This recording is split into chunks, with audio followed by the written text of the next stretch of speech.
Hello, YouTube. It's Gabaguy.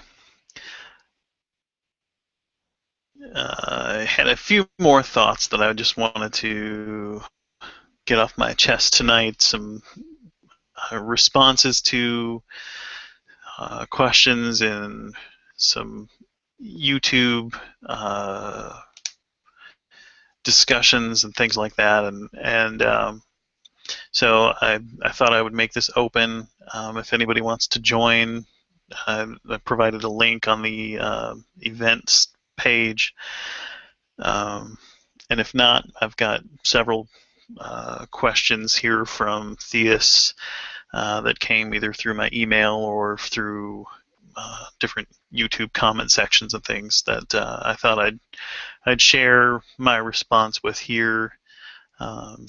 And in some cases, I'm expanding on answers that I've already provided. So in an email, I got a letter from a theist. I'll call her D. Um, and it turns out that she's not a Christian per se. She believes in a God. She's just kind of one of those, I think most of the time they would identify themselves as spiritual people. And um, I'd had an email exchange with her, just a couple emails back and forth, and had mentioned um, in explaining why I lost my faith that the Bible seemed uh, rather silly to me in retrospect, and listed, I think, among other things, that the eating of fish was forbidden. And Dee wrote back and said, eating shrimp is a sin. She's never heard of that. So what does the Bible actually say about eating eating shrimp? Most of this comes from the book of Leviticus. In the Old Testament, this is one of the books of law for the ancient Israelites, and it says in Leviticus 11:12, everything in the waters that has not fins and scales is detestable to you. And in, let's see, well, this is Leviticus 9 through 12, actually. So the verses before that, verse 12, it says, these you may eat of all that are in the waters, everything in the waters that has fins and scales, whether in the seas or rivers, you may eat it. But anything that is in the seas or the rivers that has not fins and scales, of swarming creatures of the waters, the living creatures that are in the waters, those are detestable to you. Regard them as detestable. I think other translations refer to that or translate that term instead of detestable. They say it's an abomination, which I think is the same word that's translated to describe like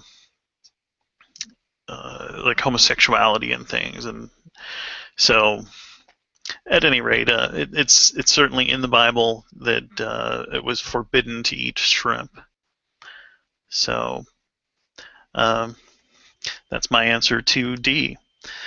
Sean asks, why do atheists spend time arguing with Christians? And this was in one of the YouTube discussions from a video that was up by Veckel. And Sean was just pondering. Now, there were no atheists in the chat at this time, and answers that were provided from other Christians that were in the Hangout included, well, some atheists are evil. Some atheists are legitimately seeking answers. And I think there was a third that response that they were secretly convicted and I guess just trying to fight against God out of anger with him or things like that. So my answer being an atheist, why I spend time on YouTube, why I spend time on a blog, is because the majority of my life was spent believing, and in a way, I feel like I was I was mistaken that whole time. I feel like uh, I was in part deceived by people in my church, by my family, not intentionally, but a big part of me feels like uh, they did not, uh, carry out due diligence in asking questions and really thinking critically about the beliefs that they taught me to hold and passed on to me. And so, and another part is that once I really kind of broke free from those beliefs, I really feel like things make sense in the world and in life now. I don't have to, try and explain why I serve a God that uh, endorsed slavery in the Old Testament. I don't have to worry about why genocide was carried out by the Israelites in the Old Testament, and I don't have to worry about why things apparently changed radically from the Old Testament to the New Testament with regard to morality and things. Hey, welcome. Thank you. So those are some of the reasons. I also just enjoy debate and discussion, and so I enjoy coming on here and mingling with people whose beliefs are different than mine. There are atheists who have different beliefs than mine.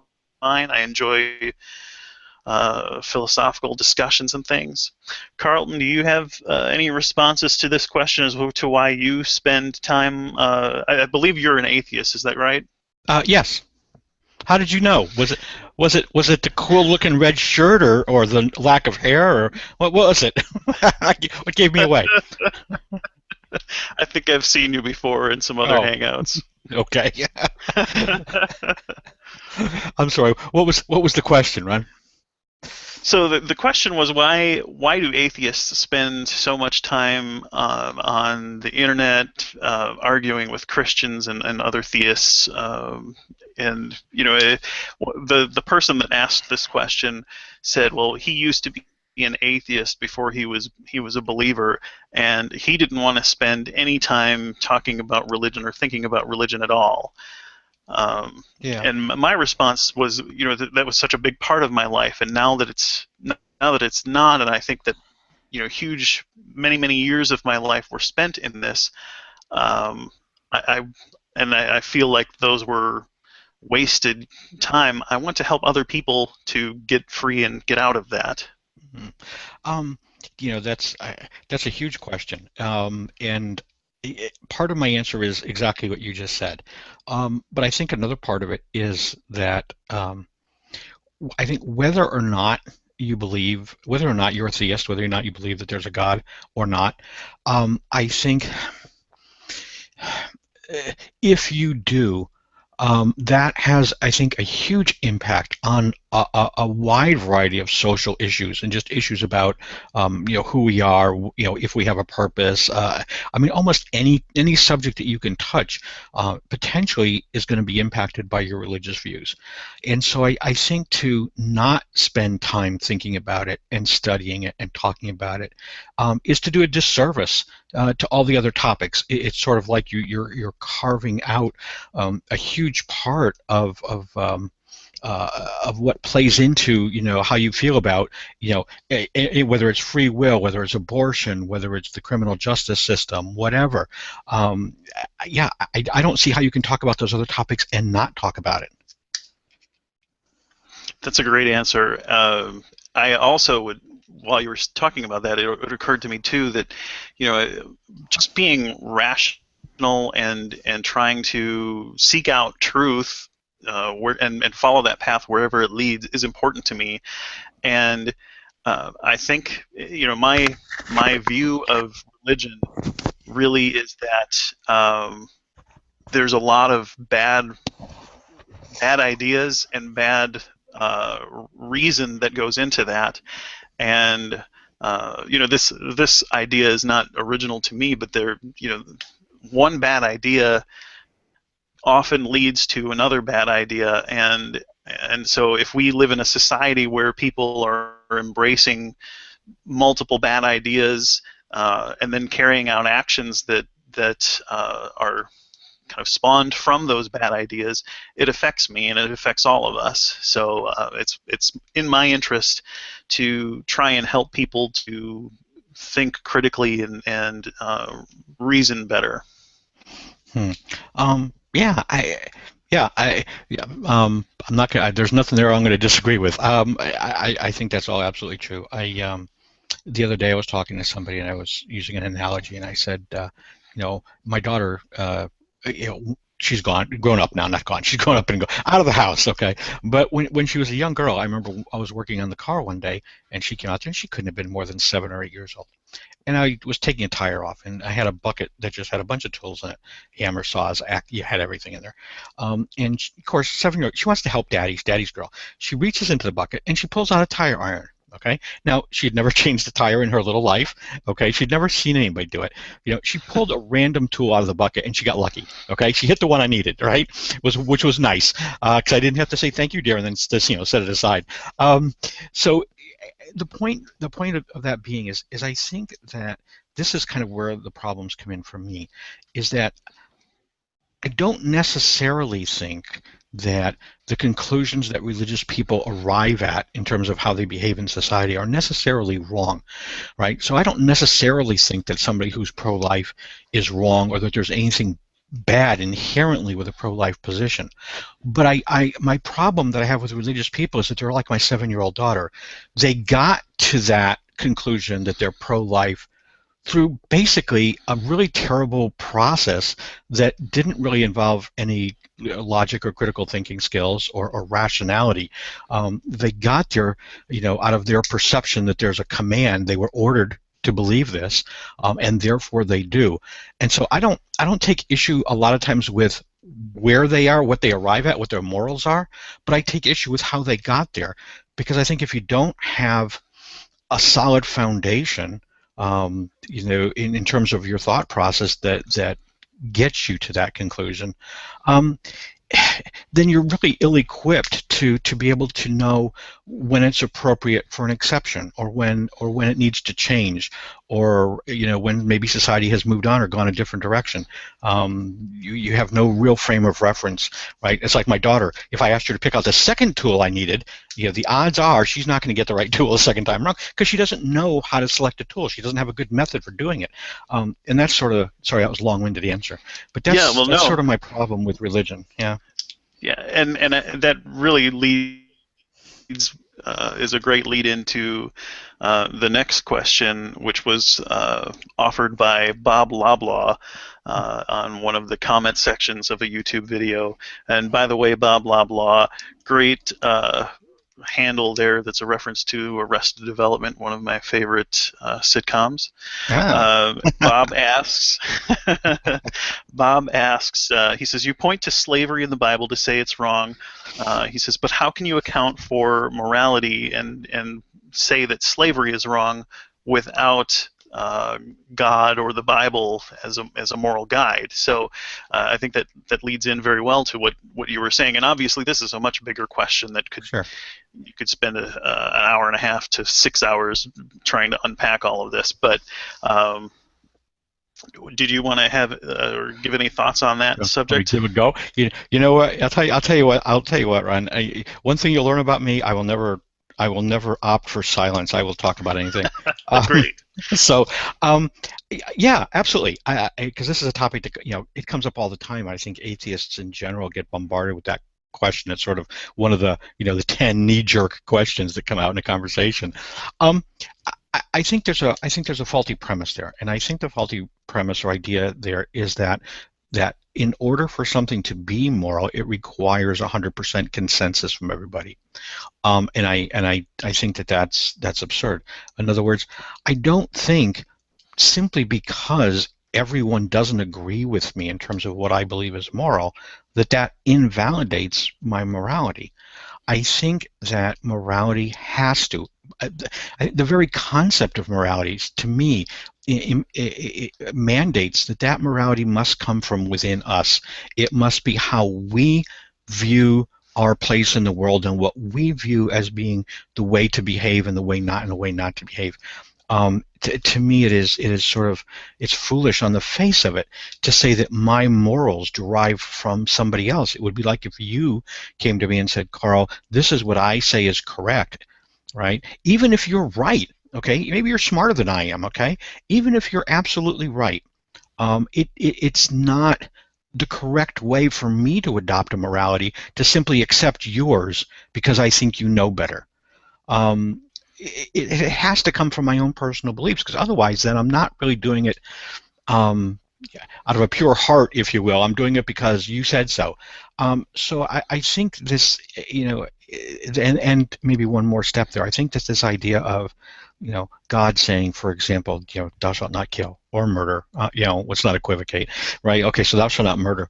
Um, to me, when you say, well, I don't murder because God said so, that's not morality, that is obedience. They are two very different things. Um, so to answer the question that probably is coming next, which is, how can you say Hitler was wrong? Might as well drag him right in here. He's coming in here some point anyway. So, is my answer to that is, well, who am I? Well, who am I not? Of course I can say that I think Hitler was wrong, because morals are mine. They flow from my belief of what's right and wrong.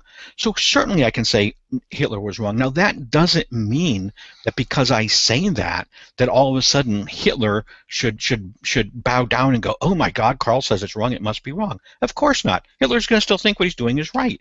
But that's no different than if God says it's wrong. That's not going to change Hitler's mind either. He's still going to think he's right. And so the idea, I think, of morality in society is that, and I don't want to say that it's sort of the majority rules, but I think that if I see something, if you and I disagree on something, I have the opportunity in a civilized society to convince you through argument, through demonstrating, maybe what would happen if we took your position, a variety of methods. I can convince you, and as we convince each other, then we build up a societal morality. We all are in relative agreement, but not because each other says so, but because we have a convincing argument that makes sense when we think about it. I mean, to me, that's all morality really needs to be. Whew, sorry. All right, go again. Yeah. No, I think that's a great answer. I think I would agree with just about everything that you said there. I think that morality has to, at its core, be based in reason, and that if it's not based in reason, then it's not legitimate morality. You can't. Uh, if you're just flipping a coin, or like you said, depending on what someone else said, you're no better than doing no better than just flipping a coin and just taking what someone else said as for lack of a better term, gospel truth of what it is to be good.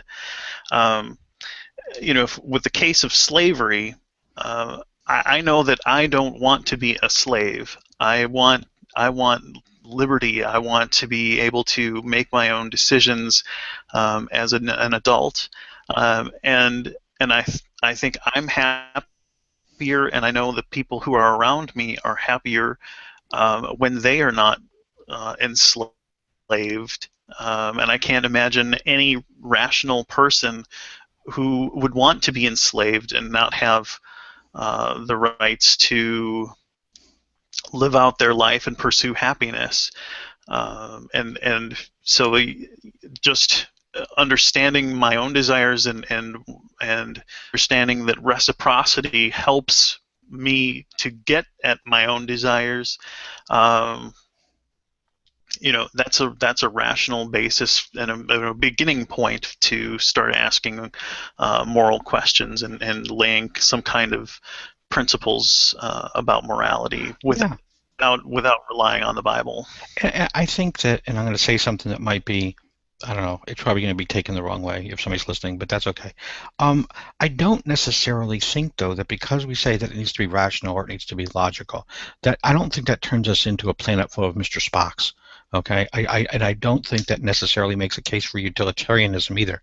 I think that it's perfectly valid for me to have a set of moral guidelines, which I prefer to think of them as guidelines and not absolutes, because there certainly are gray areas.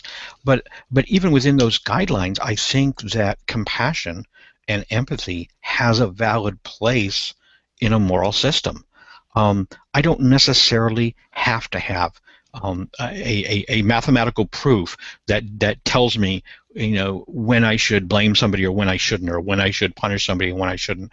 I think I'm free as a human being to exercise compassion, and say, you did something wrong, but I understand the circumstances. It doesn't justify what you did, but I don't feel that punishing you maybe is not going to make it better. It's just going to take a bad situation to make it worse. And so I can choose not to do that, and to demonstrate mercy, if you will. So I think that it doesn't eliminate the emotive side. Is what I was trying to is I think what I was trying to get to there. Sure. Yeah. Well, to me, that still boils down to reciprocity, and if I were in that position, Yeah. uh, I don't know if you've ever read John Rawls' A Theory of Justice, or I think I don't know if it came first or if it was after he wrote his book. There was an article that he wrote that was just called A Theory of Justice.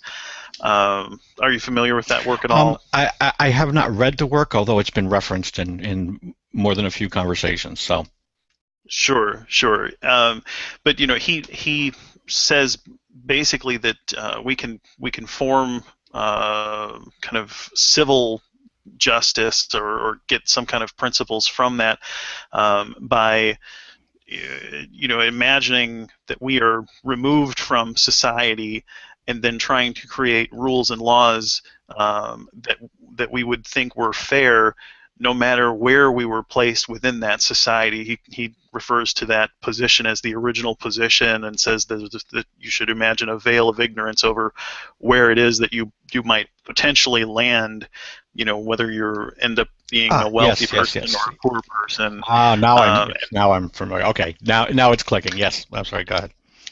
Yes, no, and I think that begins to kind of put in place what we consider to be fair and just at its core. I think it's a really just a brilliant kind of thought experiment way to get at what it is, because when you think that you have all the answers, and your religion is right, then you might be inclined to put your religious views in place. But if you try and remove yourself from that religion in order to say, well, maybe I would end up as a Hindu, maybe I would end up as an atheist, maybe I would end up as a Christian, I don't know exactly where I would end up.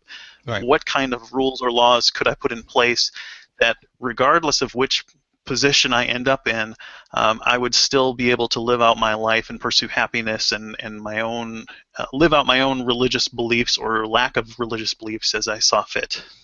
Yeah, I think, yeah, it's not that far from, the problem I think that a lot of times theists have when they when they demand, that children should not be prevented from praying in school. Their children shouldn't be prevented from saying prayer in school. And I don't think they stop to think, well, do you really want your child in the classroom when all the Wiccans get together and pray? And what about the Mormons and the Jehovah's Witnesses and whomever else? Because again, if you want to go out on that limb, then you have to go out on the limb for everybody, and that's exactly why we don't do that. Yeah, exactly. Yeah, and it's interesting. Even as a Christian, I understood this concept, and I was raised in a very politically conservative home and things, but as I grew up and became an adult, very quickly I became persuaded that, trying to enforce my beliefs about marriage, for example, on other people who were not causing harm to anyone else, was a bad idea because I wouldn't want that done in my own life, and so that idea of reciprocity, um, the golden rule, Yeah. really made an impression on me, and I very quickly became, pro same-sex marriage and what is it, LGTB Yes, rights. I get that. There's an audio in meter on here. Okay. Um, yeah, and I hate to say this because I know that there are a lot of people that are in this sort of religious um, thought mold that are not there because they are bad people, but maybe just because they haven't stopped to really think about these things. But I think that there are quite a few people for whom religion is nothing more than a way to have a sanctioned prejudice. It's a way to hate people and to discriminate against people that is easy to justify in your mind. And I certainly think that's not helping society at all. I also think that hmm, I hear a lot of atheists debating theists on topics that I think are, I want to be careful here. I don't want to say they're not important. It's not quite what I mean. Um, Let me try this a different way.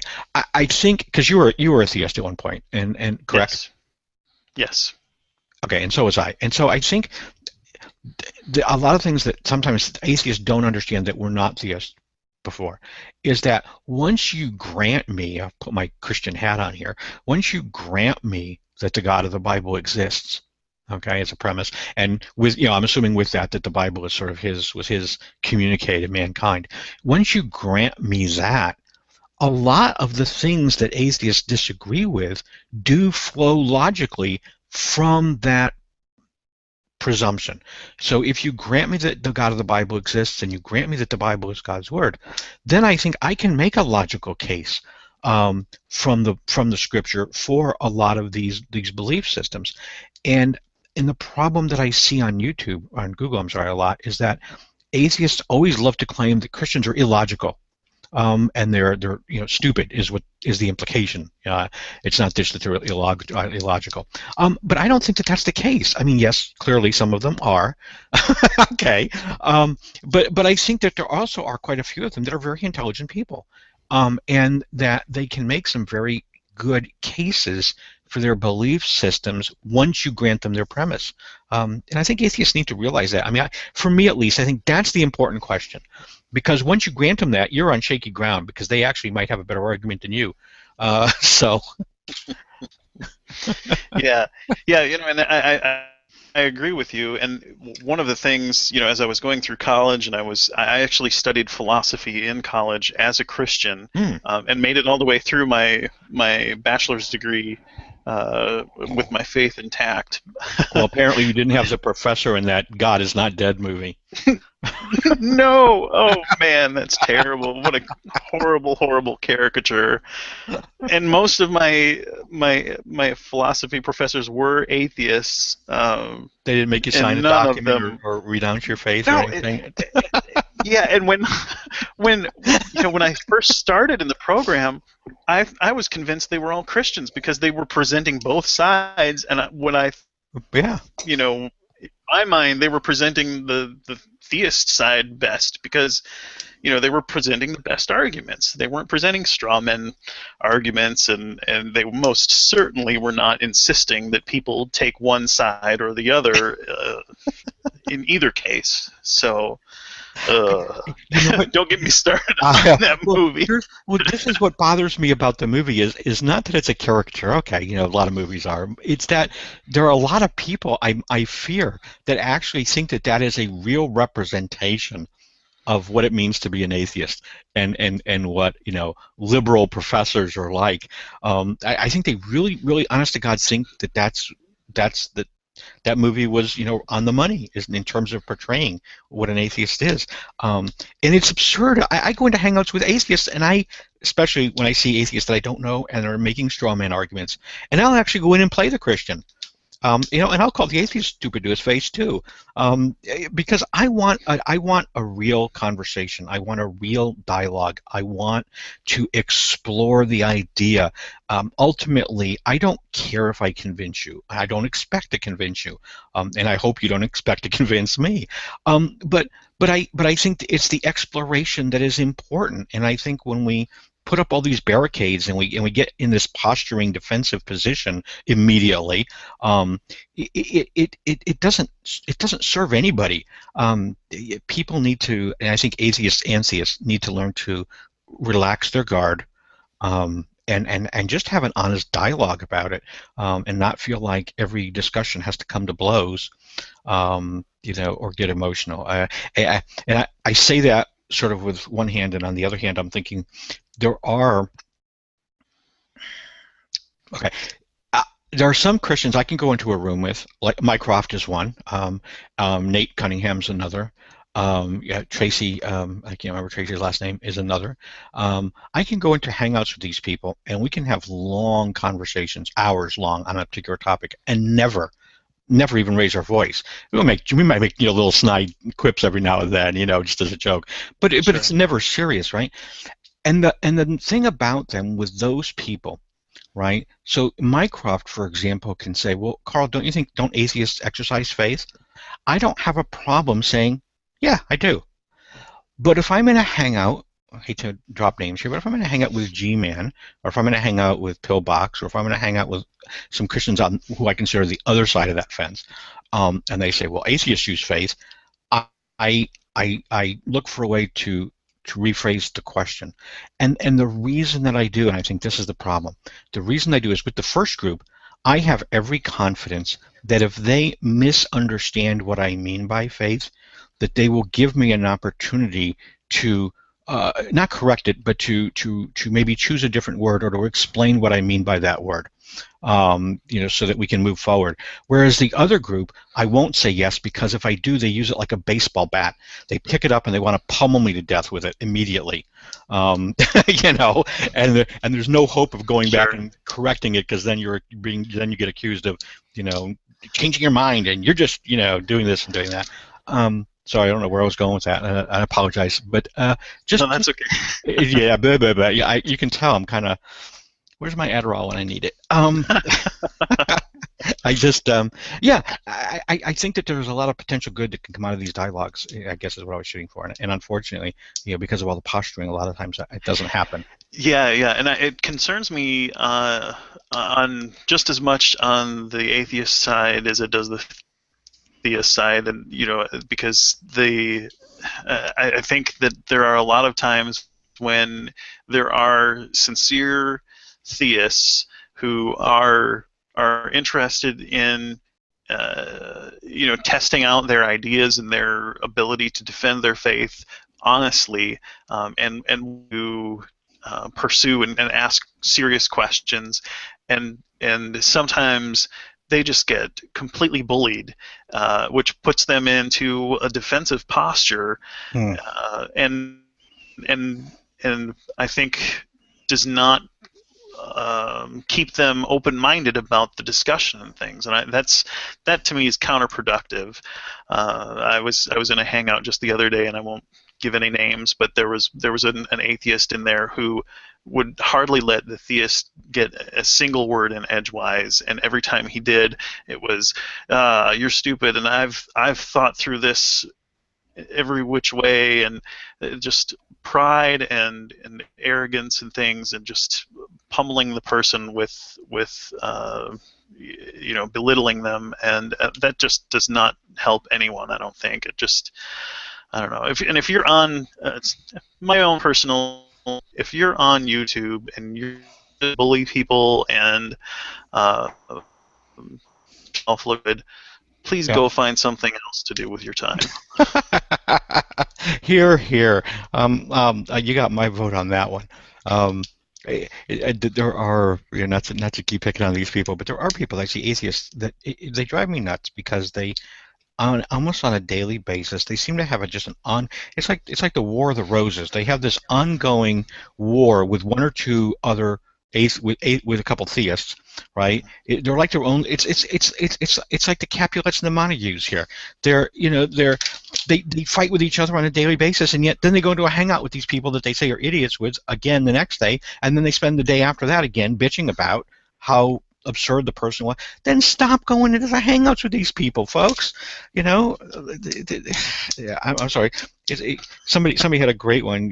They said what do you call somebody that has that goes into a hangout with G-Man, and the person said what? They said masochist.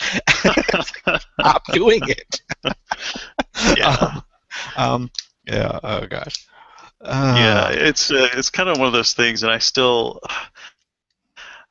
sometimes I'm tempted. I haven't gone into a G-Man hangout for a while, and I sometimes will watch what he's posted, Yeah. but like yesterday I tried to watch one that he was in, and I couldn't even get past like 10 minutes or something. It was enough. I had But I one. actually do have one of the questions G-Man posted on my Oh. list of questions here. Oh, wow. Well, I will say I had a couple with G-Man, and the last one, which has been a while, it actually I had real high hopes because we actually went for about 45 minutes very civilly, the two of us. I mean, it was wonderful. And then it was, I swear, sometimes I wonder if it's just an act because it was like somebody flipped a switch, and then all of a sudden it went to the usual, yelling, screaming, calling names, interrupting. And I was like, okay, so yeah, I haven't been back in a while. I do one. By the way, I added you to my circles because I do one in the morning, coffee with Carl. I do it about 8 o'clock, 3 or 4 days a week, and we have just an outstanding group of people. Ozzy is there sometimes. Jeff is there sometimes. We have a real good group of thinkers in the room. Some theists as well. I shouldn't say it's not that they're not theists. And we've been exploring some really good ones. Like this morning we did metacognition and mindfulness. Tomorrow we're doing mental illness. Thomas Saz. Next week we're doing free will, which that's going to be a free for all. But we're doing free will next week again. But so I'm going to be inviting you to those. Yeah, I don't know what your availability is at 8 o'clock in the morning, but. Yeah, I'm usually at my desk at work at that time, but I Mm. I, I will definitely listen in if I can invite. So, Oh, yeah. absolutely. So what does G-Man want to know? Well, he's the last one on the list, and Uh, this next one will kind of be a good uh, kind of pre-question before we get to G-Man's. But okay. so, Mr. Stripey Dog asked me in one of the comment sections of a video. He said. Um, the discussion was really the fact that I don't believe that there's any good evidence for the existence of God, and he said, well, what would you like from God as proof that he exists? He said an email, a photo, a personal visit. Um, so my response there was it was just kind of a quip, but I said something more than no evidence and less than eternal torture would be great. Obviously, an email and a photo. I think he's just kind of quipping there, which is kind of why I gave the quip answer back. Yeah. But a personal visit would be great. If I had a personal visit and I mean, Paul got one, Moses had them. I'm not saying I need to be equivalent with those people, but to have a deity that insists that I believe for what I perceive to be bad reasons um, doesn't sit well with me. How about you? Sorry. Okay. So that last sentence you said. Can you say the ending bit again? I missed the ending bit. I was thinking. Sorry. Yeah. So the question was, what is there anything that you would accept Oh. as proof that deity exists? Yes and no. I started doing Sunday morning special hangouts, and every Sunday morning I have a glass of Kool-Aid in front of me, cherry usually, and and the reason for this ostensibly, right, is the Bible says, to the Christians, it says, "Whatsoever you shall ask in my name, I will do it, that the Father might be glorified in the Son." Yada yada yada. Right? Okay, and this promise in various forms is found throughout the Gospels. So I have a Sunday morning hangout with a glass of Kool-Aid, and I invite the Christians to come in and to please pray that God will please turn my Kool-Aid into wine. And I kind of tongue in cheek, I say I'm even going to help God out because it's already the right color and it's already got sugar. All he really has to do is ferment the sugar, and we're good to go. I'll call it wine, right? And I said, it's not like he hasn't done this before. Okay, so it's, I'm not asking him to do something that he hasn't already done for somebody else. So. And obviously, no one has even comes into the hangout to do the prayer, right? Which I'm really disappointed.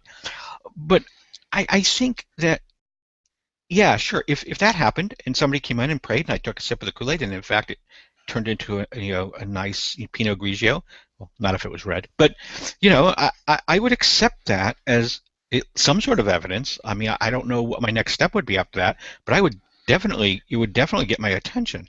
I think if God would heal somebody, and my only requirement with the healing is that it's something that would not heal as part of a normal healing process, right? Because I don't want to have to try and differentiate. So, right, the typical one, that's fine. Find a guy that has had his arm amputated, and I want to stand there while it grows back while you're praying for it. This, again, if God can heal cancer, if God can grow cells back, that's all an arm is, right? It just happens to be on the outside instead of the inside, so nothing unusual. So grow an arm back. We can take like the Osmandius. He always says, well, if we woke up tomorrow and every star that everyone on the planet saw in the sky spelled out "made by Yahweh," and everything that we looked under our electron microscope in very tiny at the atomic level said "made by Yahweh" on it, right? That would be pretty good evidence too. That's kind of extreme. The problem that I have though is that, and I think the Christians have this too. And that is, if I ask a Christian, if I say, okay, let's imagine for a second you're not a Christian, just for the sake of argument, and this is you we're talking about. I said, and let's suppose that God he appeared to you, right? Just came into your room and appeared to you, okay? Clearly, and other people could see him too, okay? It wasn't just you. What could he do to prove to you that there wasn't another God above him? How could he establish to your satisfaction that he's just not a minor deity amongst maybe a whole pantheon of more powerful deities? Maybe our universe, our reality, is literally a blip in an infinitely more grand scheme, and maybe he just, like the Mormons say, he just runs this universe. This is he's a functionary, a middleman. How could he prove that to you? Because he could obviously do anything in this universe that you could conceive of, and once he gets outside of your ability to experience something that he does, it's a moot point. It doesn't matter anymore because you can't experience it. So that's kind of my two problems. So he could do any one of those things to prove that he is some sort of a powerful being, but to prove that he is the ultimate creator of existence, I have no frame of reference that he could demonstrate within, that I could grasp that concept with. So I don't know how he could prove it.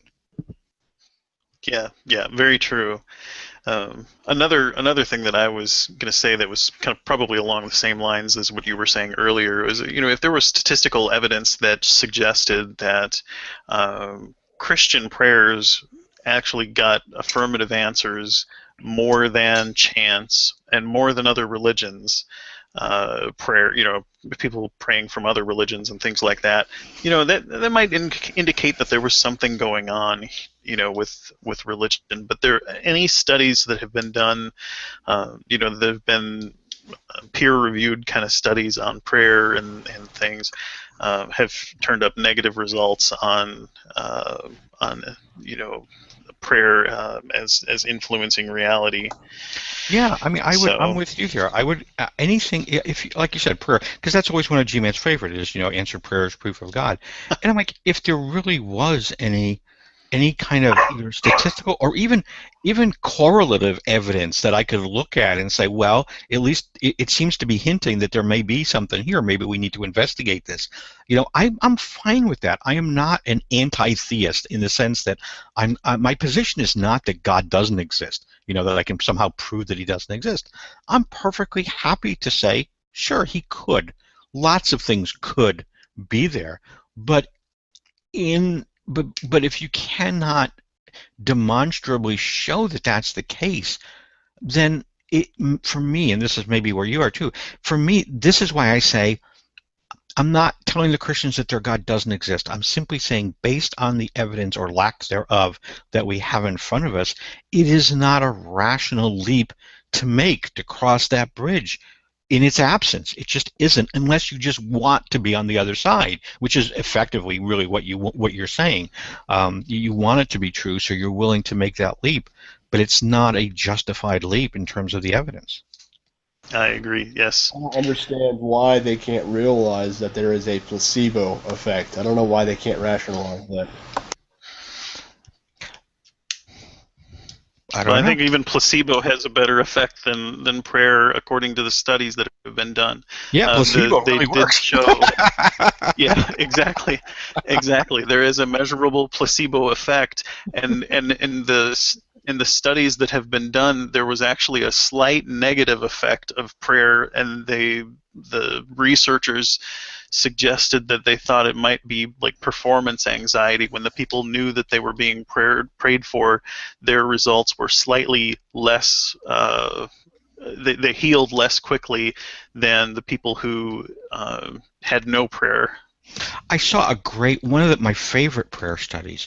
It was a smaller one, but it was creative, so I really liked this one. Is they hypothesized that God is not bound by time, that he exists outside of our time. Okay? What they did is they took people with cardiovascular disease who died in the 1950s and 60s. Okay? But the study was done in the 1990s. So they took people who had already been dead for 40 years, divided that group of people up amongst people praying for various gods or not praying for them, and then looked to see if in fact the people who got prayed for by the Christians fared better in 1950 or lasted longer before they died than the others, thinking that God would have known that they were going to. Yeah, see, that God would have known that they would be prayed for in the future because he's not bound by time. Therefore, he healed them in the past based on what he knew was going to happen 30 years later. That one didn't pan out either, but I thought it was interesting. That's that's ridiculous. Just saying.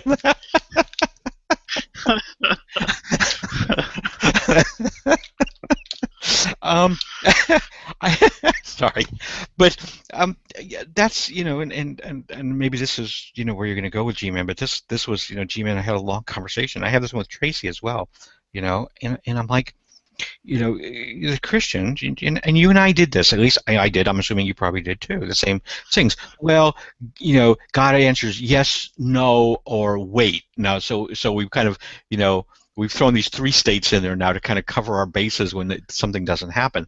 And of course, we also, somebody could also argue that Satan can do a lot of these things if you're a Christian, right? So now not only do we have a yes, no, wait from God, we have a Satan could have affected this one way or the other as well. So we really just, we've imagined all of these possibilities so that, this whole idea of studying prayer, we've turned it into a useless exercise. As I told G-Man, I said, how do you know when you pray for there to be a car in your driveway tomorrow morning and you get up and it's not there? How do you know that? How do you know is that God saying no? Is that God saying wait? Is that maybe God's not playing the game at all? How do you know? You have no way to exclude or to explain all the negative answers. And certainly even if the car's there, how do you know Satan didn't put it there? Based on what? Yeah, it really boggles my mind that he does not seem to grasp this problem with his answered prayer scenario thing. I mean, I've heard him say, so many people try to explain that to him using pencils and cans of soup and whatever other Wow. inanimate objects that they say, well, I can pray to this, and result is X, and this can of soup answered maybe, or it answered wait, or it answered no, and that's why X didn't happen. I So had this. just It's kind of like having the magic 8 ball and shaking it up. Getting the yes and no on the magic 8 ball. Go ahead. It really is. I had this with Tracy. I had this conversation about that verse in the Bible that earlier that I mentioned about whatever you shall ask in my name, I'll do it, that the Father is glorified in the Son, right? And Tracy's a Christian. And I was talking to her about this, and very nicely. And I'm saying, well, and she was doing the same thing. Well, when I said I pray, and God, I said, God, I pray for my Kool-Aid to turn it. Well, it didn't. Well, okay, that's because God is, he said, well, maybe not now, I'm going to do it later, right? The healing didn't work, but maybe he's going to heal later. And I'm like, well, let me ask a question. What is the point of God answering the prayer, of doing it? And she goes, what do you mean? I said, well, what does the verse say? Why does God answer that prayer? And she goes, well, so the Father be glorified. And said, okay. So basically what we're saying here is he answers the prayer, right, in order to confirm to those who are around you that you actually are speaking for God, right? He's validating that you are a follower of Jesus or a prophet or whatever you are, or a miracle worker. That's why he does it. I said, so how does that make sense if you're in a group of people and I pray for somebody to be healed and he doesn't get healed for 15 years later? How does that accomplish that purpose? Because all those people that needed that evidence or that validation are long gone. Seems to me he's doing a very poor job of what he says he's trying to do here. But again, this is one of those things that I think that's probably my biggest frustration. Is I'm not trying to get the Christian to give up their faith. I'm not trying to get them to change their faith. I'm not even trying to say that their faith is wrong. That their ultimate thing that they believe doesn't exist. I'm not trying to say that either. All I'm trying to say is look at the reasons that you're using to justify it. The reasons don't make sense. I'm not saying your end conclusion is wrong, right? You may very well be my daughter with the lug wrench. Maybe you got it right. But the reasons just don't make sense. Surely anybody with half a brain, I hate to say it that way, can look at this if they're honest and see this. This isn't, it's not that hard to understand. I don't know. I'm getting frustrated now. Yeah, no, and I had 2 or 3 experiences as a Christian where at the time I completely accepted that scenario of God says yes, no, and wait, or whatever. And none of these situations phased my faith at the time, but there was a young guy in our youth group who was a hemophiliac and contracted AIDS. This was, in the earliest stages of when the AIDS epidemic was, coming into focus. Yeah. And so through blood transfusions, as far as I know, he was a virgin. He was a very young guy and very, devout Christian in our youth group. Mm-hmm. Contracts AIDS. Everybody in the church prayed. Everybody was just so desperate to have this guy healed. And what a fantastic opportunity for a God to shine and show, wow, this guy was healed out of millions of people or whatever it is, because people had faith and prayed and believed that it could be done.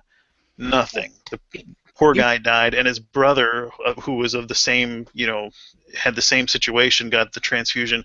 His brother was a young man who was married and even had a kid or two, I think, and also died of AIDS very shortly thereafter.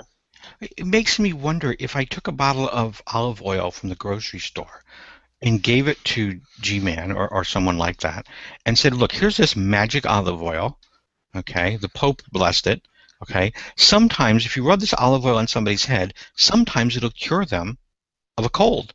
and sometimes it won't, because it has to find the right vibrations in the atmosphere for it to work, and you can't tell if they're there or not, right? Only the olive oil can, if it's not there, it won't work.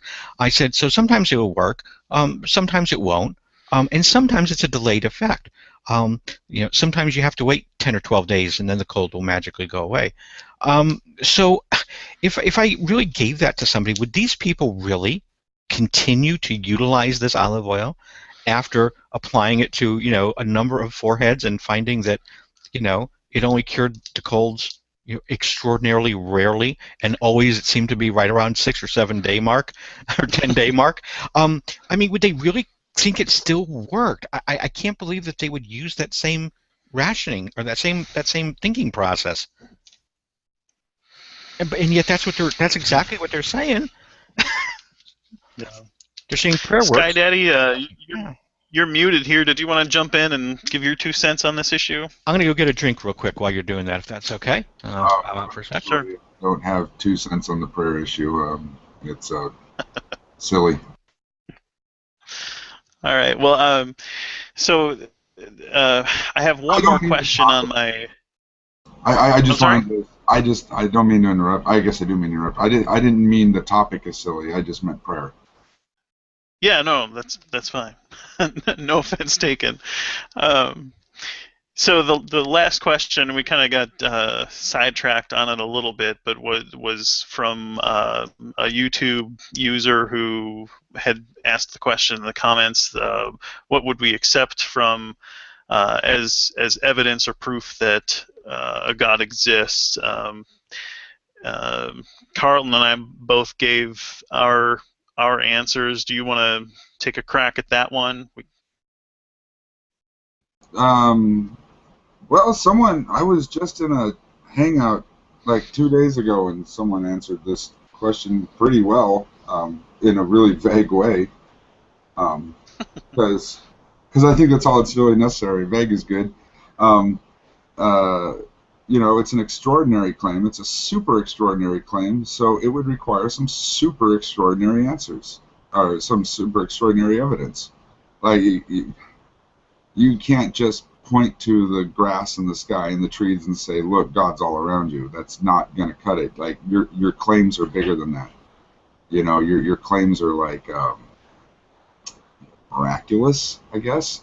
That's, I want to see an obvious miracle, or, want to see God bitch slap me with his own hand, then I'll join that religion. I've been bitch slapped by the hand of God. I'll tell everybody. I'll scream it from the tallest mountain. Right. Yeah, and he seemed to be pretty prolific with miracles back 2,000 years ago or more, but that's all kind of been cut off for whatever reason, and why is he no longer in that business? It just doesn't seem to make a lot of sense. And I think we'll transition to the final question on my list from my mailbag, and just kind of a picnic basket full of questions that I gathered from from around YouTube today. But this one was from G-Man, and it's one of his normal questions, or one of his handful of repeat questions is, can you provide any proof that God does not exist? Which is pretty silly question, but just look at the sky and the trees and the grass all around you. Yeah, it's proof. So the proof that something does not exist, just the question itself seems to me, and I've heard people try and explain this to G-Man, and I just don't understand how he does not see it. That I don't understand what proof that something doesn't exist would look like. It's just the lack of proof, and that's exactly what we have for the deity. We look around, and there's nothing that's described in the Bible as far as miracles and things. The claims about the way the earth was formed don't pan out when we looked for evidence of those kinds of things, the flood. None of these things.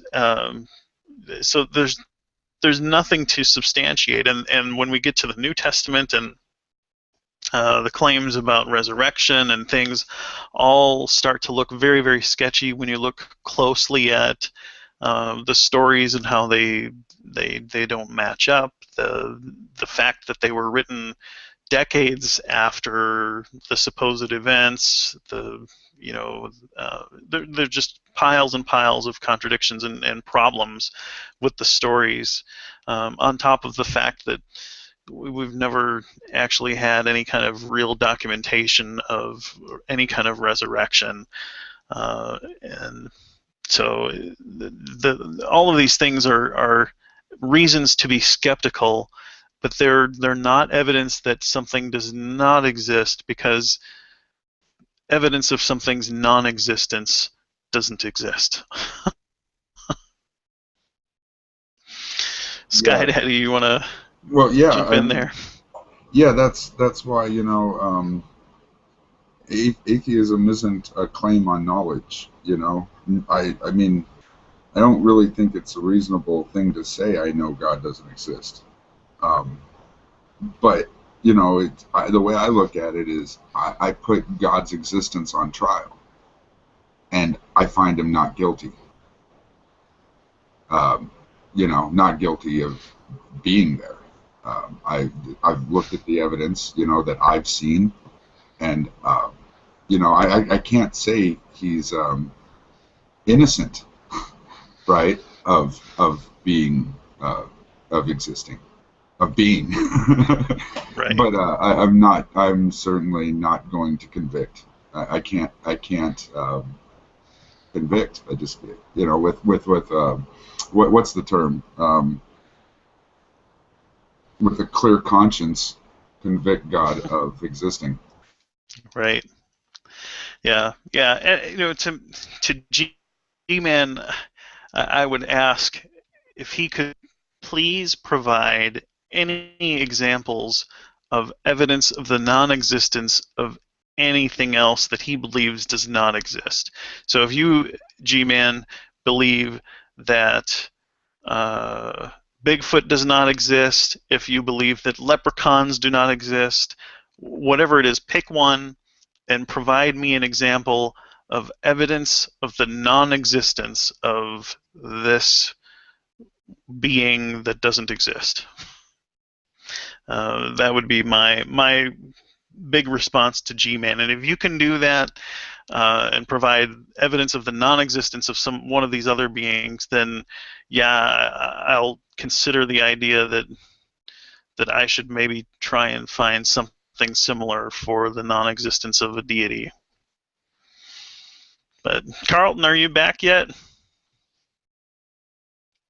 I don't think so. I was hoping to kind of get some theists in here. The invite was posted on the event. Let me check Google Plus real quick just to see if there was anybody knocking on the doors trying to get in.